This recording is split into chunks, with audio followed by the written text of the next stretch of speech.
আমি আয়শা বলছি। আয়েশা কেমন আছেন আপনি? ভালো আছেন আয়েশা? হ্যাঁ, আলহামদুলিল্লাহ ভালো। মাশাআল্লাহ ভালো আছেন। আয়েশা কোথা থেকে বলতেছেন? আপনার দেশের বাড়ি কোথায়?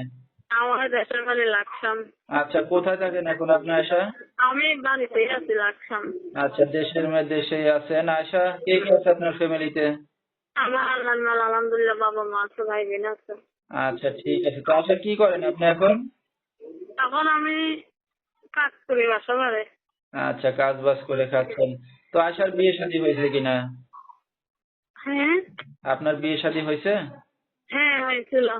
আচ্ছা, হয়েছিল। স্বামী আছে? নাই, মারা গেছে। দুঃখের বিষয়। তো কতদিন একা আছেন আপনি? এই 2 বছর হয় মারা গেছে। আমার ভবিষ্যতে চিন্তা, এই যে এর জন্যই তো আসলাম, একটা ভালো মনের মানুষ যে আমাকে দেখে ভালো লাগবে, বিয়ে শাদী করবে, আমি তাকে নিয়ে মৃত্যুর আগ পর্যন্ত সংসারে গিয়ে খাইতে চাই। আচ্ছা, আচ্ছা। তো আপনার সাথে এখন দর্শক ভাই ভিউয়ার্সরা কিভাবে যোগাযোগ করবে? এই যে আমার নাম্বারটা